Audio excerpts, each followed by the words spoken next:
Welcome to the presentation on Motivational Enhancement Therapy, brought to you by allceus.com. There are multiple components of motivation, including behavioral, emotional, environmental, mental, and social. We'll look at each of these in depth as we go through the presentation. Where do you begin to help someone enhance their motivation?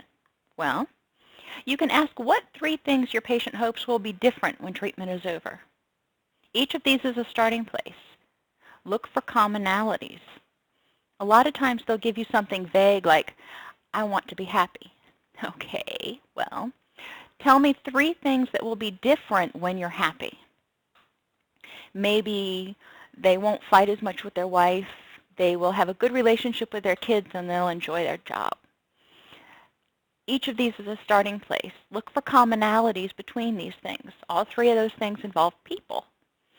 Their interactions with and their communication with people. All of them involve a give and take in a relationship, so we may want to look at what it is right now that's making them less than happy in each one of those areas and see if it has to do with the persons or places or the job itself, or maybe it has to do with irrational thoughts and cognitions. So tell them, all right, here are the 3 things we're going to look at. You're at a 1 right now. What does a 10 look like?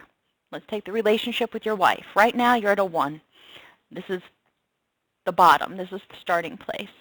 So what's a 2 going to look like? When you make a little bit of an improvement, what's that going to look like to you? And then develop interventions to help them reach a 2. And then a 3, and then a 4, and so on. You'll find that if you use this method, each week as you go through counseling, the first week, 1 to a 2. Okay, that's good. Next week, maybe 2 to a 3. But after you start that process of change, it snowballs, and you'll have exponentially improving effects. So they may go from a 3 to a 5, and then a 5 to an 8. Then they may hit a plateau, or they may have to readjust their goals for a little while to see maybe what they thought their 10 was going to be is not actually going to work out. So they may need to readjust that a bit. But they've seen so much progress that they are going to have a sense of efficacy over changing their life and adjusting their interactions and their relationships in a way that is meaningful to them. Behaviorally, remember we talked about motivation having multiple components, and we're going to stay on improving the relationship with their wife. This is a common goal, so it's a decent example because most of us will encounter somebody who wants to do that. So behaviorally, your motivation to change, how will you act differently in this relationship when things are going well? What behaviors are going to be different? Maybe you're not going to be fighting all the time. That's always a good goal. Maybe you will have more energy to do other things. So what are you going to do to move from a 1 to a 2 to a 3? What behaviors can you increase? One of the things that you can do here is look for exceptions. When you're not fighting, what are you doing? If the response is we're not in the same room, then you've probably got your work cut out for you. But ask them, what's going on when you're not fighting? And what's the difference? And increase these behaviors. Maybe they're not fighting if John comes home and he has an hour to just kind of decompress after the day. And if he doesn't have that decompression time, in his man cave, he gets grumpy. Maybe the kids are around. They don't fight in front of the kids. Not to say that you want to use the kids for a pawn, but you may want to say, how can you have a fun family evening so there's not so much stress? You're not focusing on all that's wrong. You're focusing on all that's right. Identify what behaviors they need to eliminate.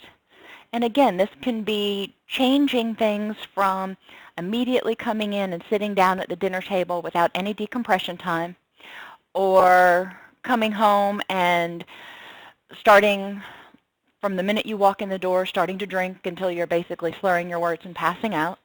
There are a lot of different behavioral things that people can eliminate or change.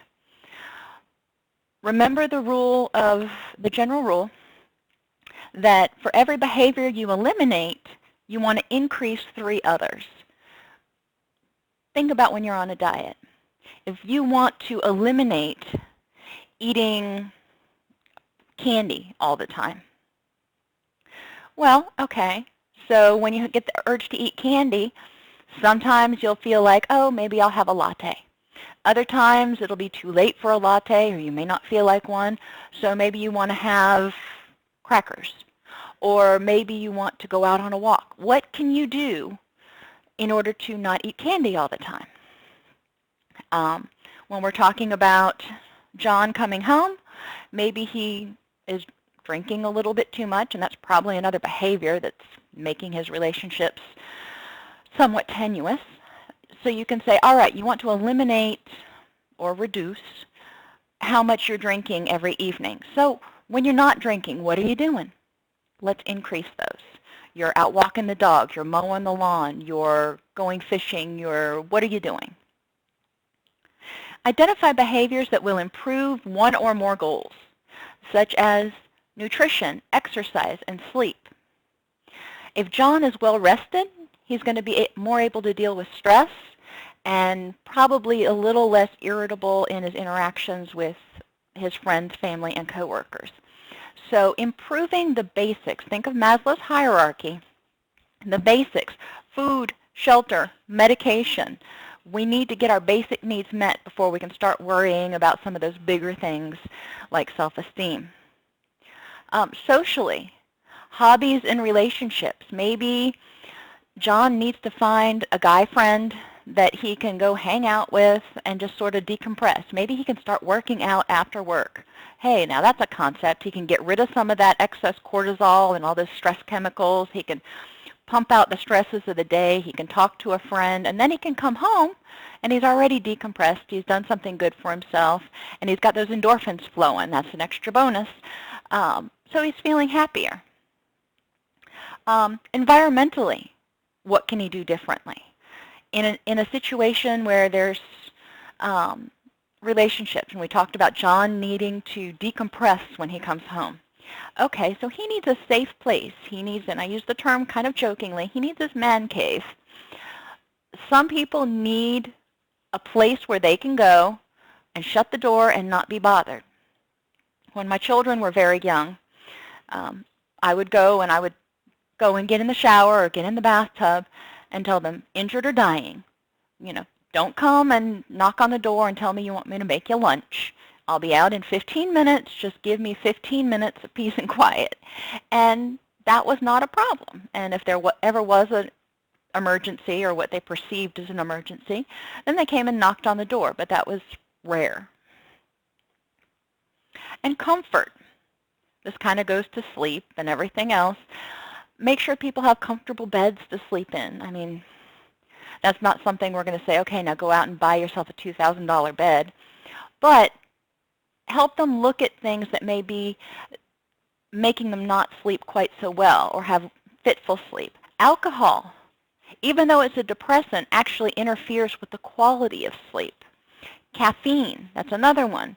It stays in your body for 12 hours. So if they're drinking coffee at 2 p.m., it's still in their system at 2 a.m., which is keeping them from having the intensity of good sleep that they could have.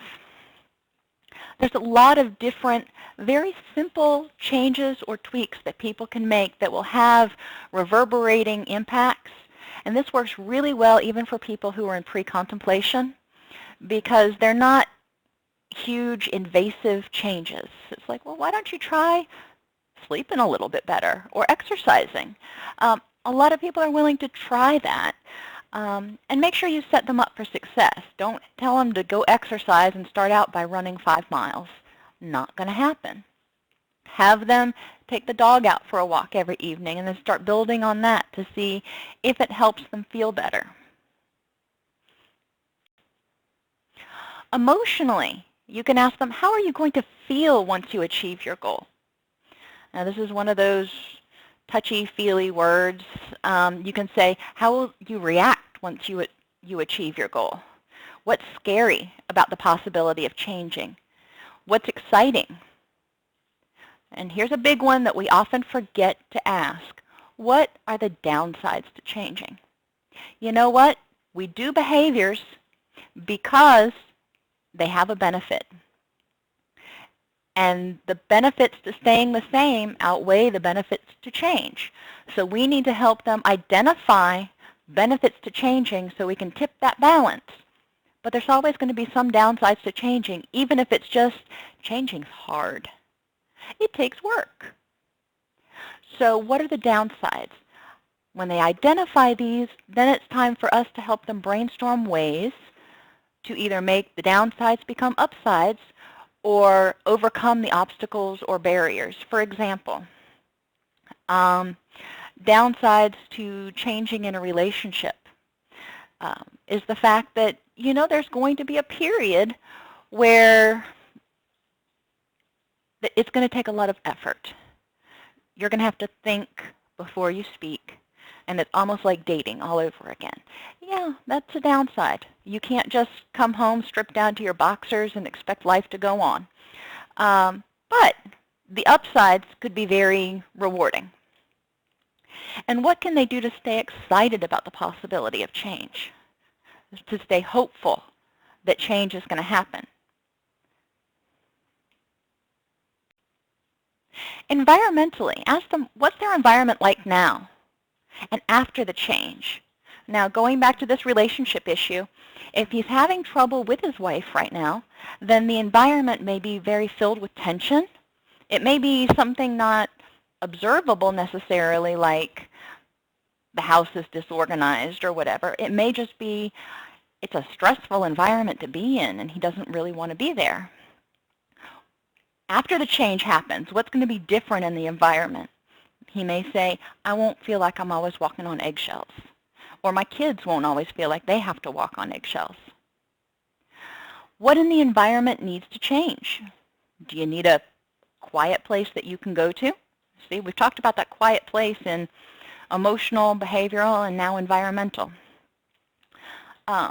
What else may need to change in the environment? What are things in your environment that stress you out? For example, I can't stand to have dirty dishes in the sink.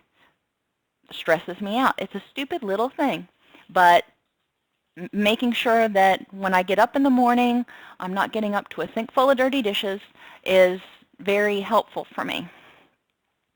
I like to have the main parts of the house clean, as opposed to waking up and having it look like my children exploded in Hasbro land all through the house. So every evening before we go to bed, everybody goes around and picks up their stuff and organizes things. And then it's not just focusing on what needs to change, but focus on what's good in the environment right now. Do they have a nice house?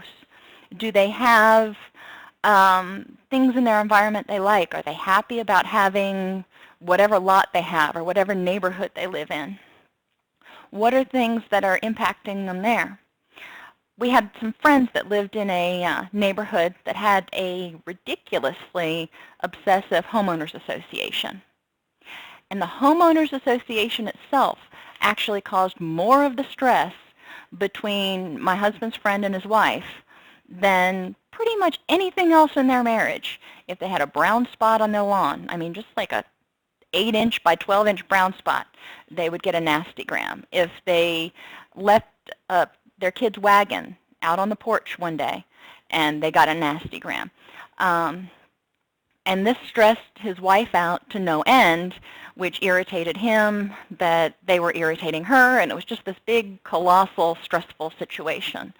Eventually, they ended up moving out of that neighborhood, and the stress levels dropped remarkably. Now, moving is a huge change and is not necessarily practical for everybody. But again, asking people, what can you do differently so your environment is not so stressful? And what positive aspects are already in the environment? Maybe you like your neighbors, We have great neighbors where we live right now. Mentally, how does their attitude need to change? If they expect that their spouse is going to bite their head off anytime they say something, that kind of sets them up to have a bad attitude. If they expect the environment to not be conducive to relaxation, they may have a bad attitude. So helping people change their cognitions and their perception.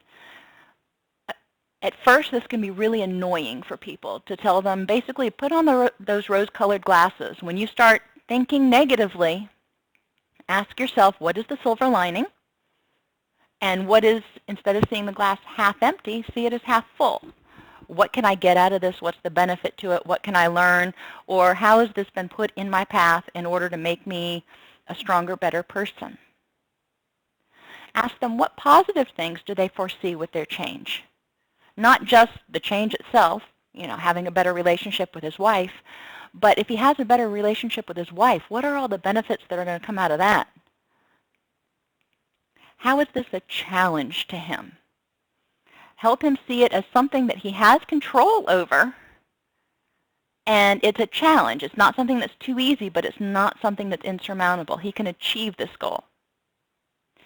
And then have him identify what aspects of this he does and does not have control over. He doesn't have control over his wife's reactions. He does, however, have control over his own behaviors and his own reactions and his own perceptions. So that's what he needs to focus on. Socially, the motivation. How do their friends support their change? How does John's best friend support him working on his relationship with his wife? Will this change his friendships at all? Are there any friends who may sabotage him? For example, maybe his friend Joe that he works out with in the evenings is jealous of his wife, and so he really doesn't want them spending a lot more time together because he wants to spend time with John. Very dysfunctional, however, it happens. So you need to look at what may be there to sabotage. Help people develop plenty of social support. They can't just rely on you every time they have a problem. Where can they go? Who can they talk to when they have a bad day, when they have a bad moment, when something they think is going to go one way goes the other?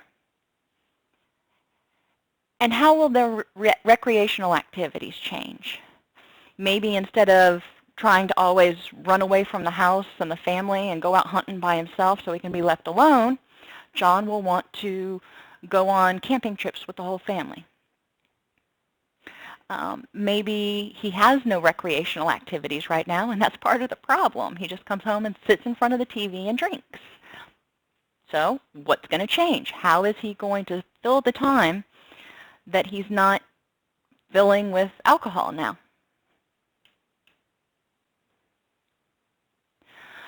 So we've looked at the elements of motivation. Now we need to talk about goal setting. Goals have to be observable. You need to be able to see a change. And this can be loosely defined. They need to be measurable, either in frequency, intensity, or duration. Number of arguments you had per week. How bad the argument was on a scale of 1 to 5, and how long the argument lasted. Was it a little snide comment, or was it a 2-hour war? Goals need to be realistic. Don't expect them to go from wanting to kill each other to being on a second honeymoon in 2 weeks. Not going to happen. But how can we move from the 1 to the 2 and the 2 to the 3? And they need to be time limited. You want to know that at the end of each week, this small goal will be accomplished. We only do things that are, or we think are going to be, rewarding. Make sure that your clients can see the prize at the end of the race, the light at the end of the tunnel, the whatever. Make sure they see the rewards, because the rewards have got to outweigh the stressors of change. And remember that new behaviors must meet the need or provide the same intensity of reward as old behaviors. You're not going to go on a diet and replace chocolate with celery. The only thing those two things have in common is they're things you eat. You want to replace things that are similarly rewarding. So if John is going to start going on vacations with the family instead of out hunting by himself, you have to say, well, what was the ultimate reward of that? Relaxation time. Okay, so these new behaviors need to provide him with some relaxation time. So what needs to happen so the family vacations are relaxing and he doesn't want to go crawl into a tree stand somewhere and shoot Bambi? Those are all things that you need to think of for goal setting. And I understand about deer hunting and population control, but the point being, there are two different ways that he can decompress, and we need to make sure that the new way meets the same need that the old way did. Decisional balance. Every time we make a change, draw a square and break it into quadrants. And they need to look at the positives or the benefits of changing and the benefits of not changing, and the drawbacks of changing versus the drawbacks of not changing. It sounds like these are things that are going to be sort of repetitive in the different quadrants, but you'll be surprised about how many differences you come up with. Have them spend 30 minutes filling out the quadrant. They need to really think about all the different things and brainstorm and write down anything that they think of, and then you can go through it in session and identify, is this really a drawback to changing? No, it's just something I wrote down. I was feeling froggy. Okay, so we can mark that off. Then whatever's left that will prevent them from changing, you need to address. There are some other ways to ease people into changing, such as the coin toss. They wake up every morning, they have a quarter on the side of their bed. Before they get out of bed, they flip the coin. If it's heads, they act in their new self with the positive attitude and all the new behaviors they're expecting. If it's tails, they can do whatever they want. If they want to be Mr. Negative, more power to them. Oftentimes, after they've hit heads a couple of times and had to act as if they were happier and more productive and all that stuff, they find those behaviors sort of bleeding in to their normal day-to-day life. And it's not so scary because it's not like they're going to have to make this drastic change forever and always. It's for a 24-hour period. Have people behave as if the change has already occurred. That's the heads. And in the evening, have them do a journal. Did they feel different during the day? Did anything change with regard to what they paid attention to?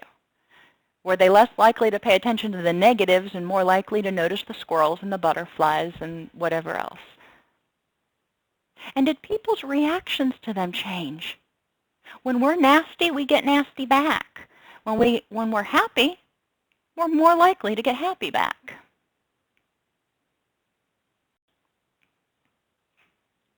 Help them remember locus of control.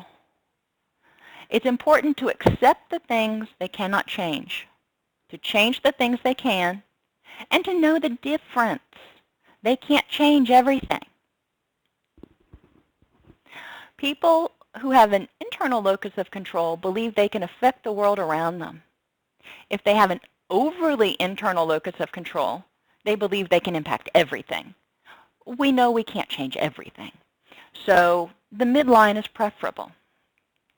Those who have an external locus of control have difficulty believing that anything they do matters, or tend to chalk things up to fate or destiny or whatever. The more external they are, the less control they feel they have in their lives and the less responsibility they feel they need to take. So for both of these, you want to kind of pull them to the midline and help them realize there are things they can control and they have the ability to do so. And there are things that are out of their control, so they have to choose how they're going to react to those situations. People, as we said, have basic needs: safety, food, medical care, and physical comfort. If these aren't being met, no amount of choice therapy or CBT or DBT or ECT or anything else is going to do any good. So we need to make sure that people have their basic needs met. Safety. You can't rest and relax if you feel unsafe. Food.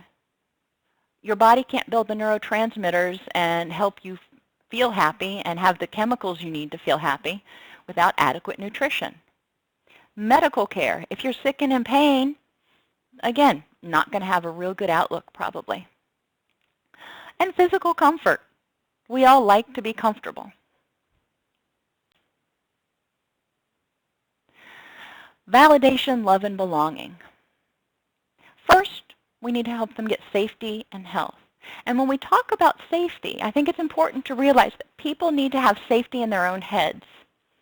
For the majority, I would say, of my patients, the biggest threat to their safety is the negative internal tapes in their own mind, telling them they can't, they're not good enough, they're failures, whatever.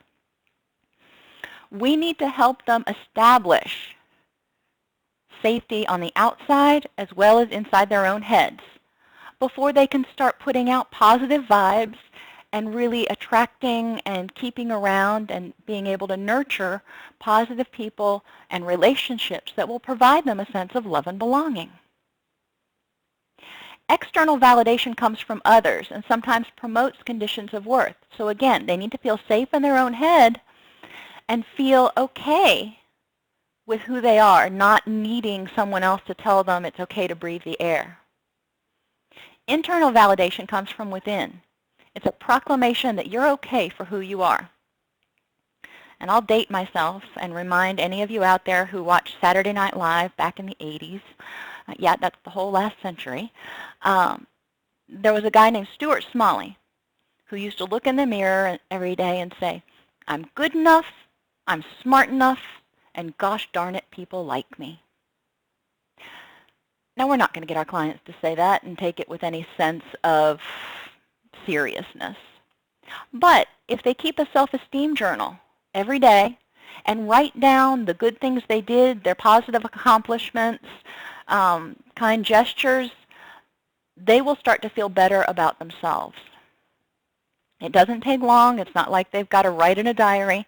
Just jot down 2 things each day that you did that were positive, or 2 things about you that are positive. In summary, we're motivated to meet our needs. Motivation is improved when we strive to better meet our needs with regard to safety, health, love and belonging, self-esteem, and goals.